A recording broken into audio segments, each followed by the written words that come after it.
Dah. Assalamualaikum warahmatullahi wabarakatuh dan salam sejahtera buat semua. Anda bersama saya Cikgu Azrul dalam mata pelajaran Matematik tahun 5. Dah, kita teruskan. Kita masih berada dalam bab panjang, jisim dan isi padu cair. Tajuk kita hari ini ialah bahagi unit panjang. Okey, kita teruskan dengan contoh yang pertama. Di sini ada beberapa keping duit shilling dengan setinggi 12 cm. Jadi tinggi berapakah tebal sekeping duit shilling 10 sen. Okey, sini ada berapa keping kita kira dulu. 1 2 3 4 5 6 7 dan 8 keping. Jadi 12 mm kita akan bahagi dengan 8 keping. 12 mm jawapan dalam milimeter. Kita teruskan dengan bahagi cara panjang. Okay, 12 bagi 8 ada berbaki, jadi kita perlu tambah titik perpuluhan dan sifar untuk memudahkan kita membahagi. Jadi jawapan dia 1.5 mm. Diingatkan untuk proses bahagi kita perlu selesaikan daripada kiri ke kanan. Okey, 12 mm bagi 8 anda akan dapat 1.5 mm. Jawapannya ialah tebal sekeping duit shilling 10 sen ialah 1.5 mm. Kita teruskan dengan contoh yang kedua. Contoh di sini menunjukkan soalannya ialah 45.18 cm bahagi 9. Jawapan dalam milimeter. Sini ada perubahan centimeter kepada milimeter. Okey. Sini panggil langkah ataupun kita sebutkan cara penyelesaian. Dia ada dipanggil dua cara, bukan dua cara, dua jalan kerja yang perlu dilakukan untuk dapatkan jawapan dia.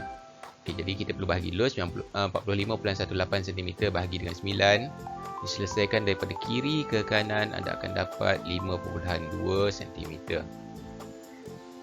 5.2 cm, maaf. Okey, terdapat jawapan dalam cm ni kita perlu ubah kepada milimeter. Jadi jalan kerja yang kedua, kita perlu selesaikan pertukaran daripada sentimeter kepada milimeter. 5.2 cm didarab dengan 10 untuk dapatkan milimeter. Jadi jawapan dia 50.2 mm. Okey, kita teruskan dengan contoh yang ketiga. Okey, 3/1/5 meter bahagi 16, jawapan dalam sentimeter. Okey, di sini apabila dapat soalannya diberikan pecahan, kita perlu selesaikan dalam perpuluhan. Okey, jadi kita ubahkan kepada sentimeter. 3.15 ni kita ubah dulu pada darab tambah untuk dapatkan pecahan tak wajar. 3 darab 5 tambah 1 dapat 15. 16/5 darab dengan 100 cm. Meter kepada sentimeter 100.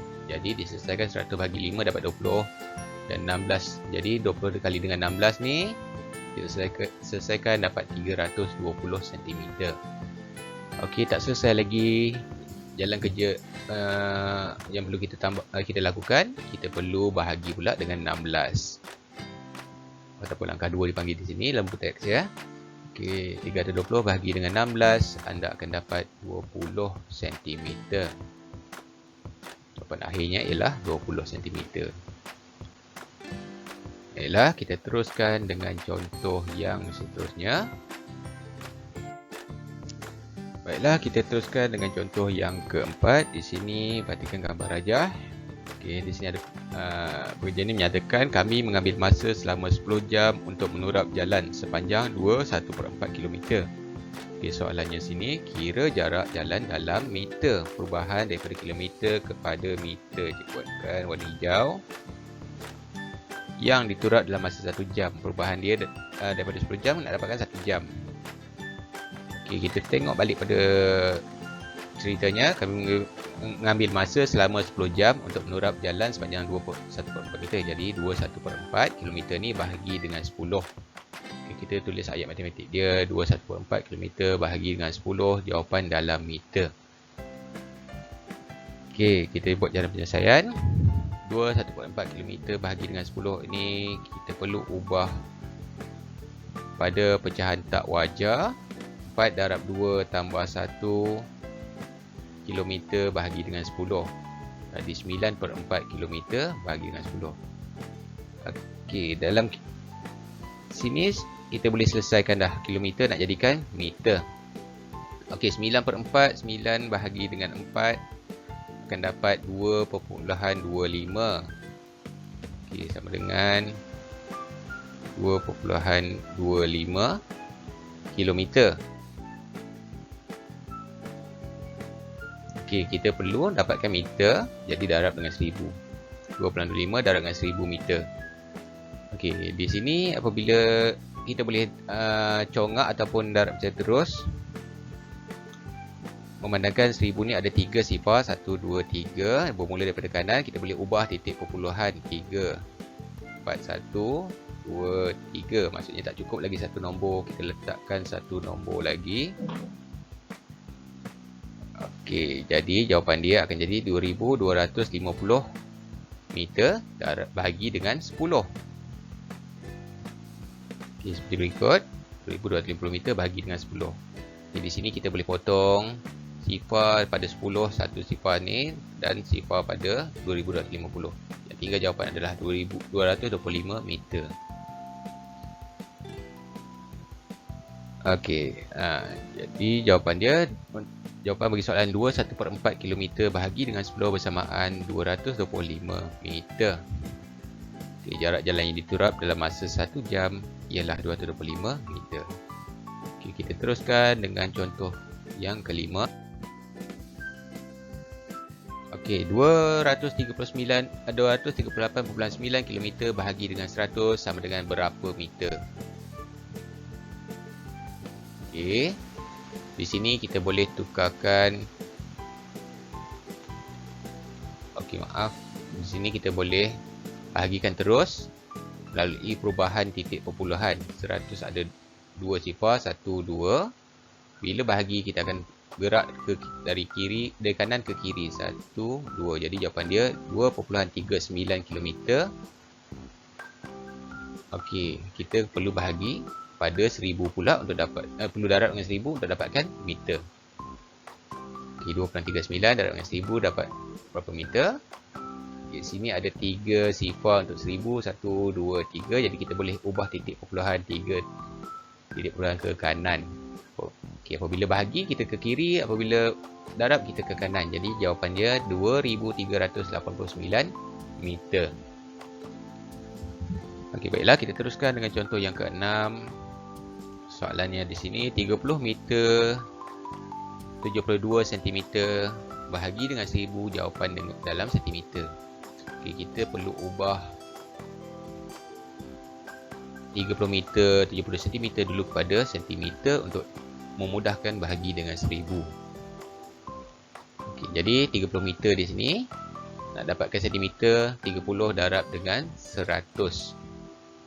Kita tambah lagi 2 sifar, jadi 3000 cm tambah dengan 72 cm dapat 3072 cm. Okey, baru kita bahagi dengan 1000. Okey, bagi 1000, seperti yang kita cakapkan, kita gerak 3 titik perpuluhan daripada kanan. Memandangkan untuk 1000 ada 3 sifar. Okey, 1, 2, 3. Jadi titik perpuluhannya di sini, jawapannya 3.072 cm. Okey. Baiklah, anda boleh merujuk latihan pada halaman 188 buku teks Matematik tahun 5. Okey, untuk bahagi nombor 1 ni, A anda boleh bahagi terus sebab soalan dia cm dan jawapan adalah cm. B, perubahan pecahan pada perpuluhan untuk dibahagi dengan 10. Okay, C, daripada meter pada sentimeter perlu darab dengan 100. Sama ada anda boleh tukar dahulu ataupun bahagi dahulu pun boleh. Sebaik-baiknya bahagi dahulu baru tukar. Untuk 1D 25 1/8 sama juga, tukar kepada perpuluhan, kemudian dibahagi dengan 25 baru ditukarkan pada meter. Okey, untuk soalan nombor 2, A 48.3 km jawapan dalam kilometer, okey, anda boleh terus bahagi ataupun ubah titik perpuluhan berdasarkan sifar pada 10, 100 ataupun 1000. Begitu juga B. Tapi B kena darab dengan 1000 1 kilometer, jawapan dalam meter. Okey, untuk soalan nombor 3, bagikan yang berikut, nyatakan jawapan dalam meter. Okey, jawapan dalam meter, di sini kilometer kena darab dengan 1000. Meter dan sentimeter, okey, ini jadikan sentimeter dahulu. Bagi dengan 100, tukar kepada meter. Okey. Itu sahaja daripada cikgu. Sekian, terima kasih. Kita akan bersambung lagi dengan tajuk lain akan datang. Pada tajuk akan datang, kita akan masuk pada tajuk jisim. Sekian, terima kasih. Bye bye. Assalamualaikum warahmatullahi wabarakatuh.